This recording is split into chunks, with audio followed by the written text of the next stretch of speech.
Kama baba hatafanya vizuri kwenye kulea, asitegemee matokeo makubwa kwa watoto wake, asitegemee kuona huo utukufu kwa watoto wake.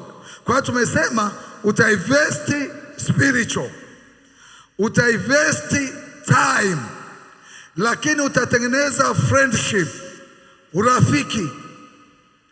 Mzazi asigeuke simba kwa mtoto.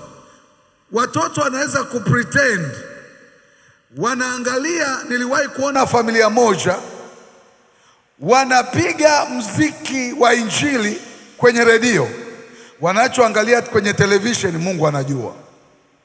Kwa hiyo wazazi wakija huku nje wanasikia mdundo wa injili, nibebe, nibembeleze, nibebe, lakini wanachoangalia kwenye television, it's so dangerous.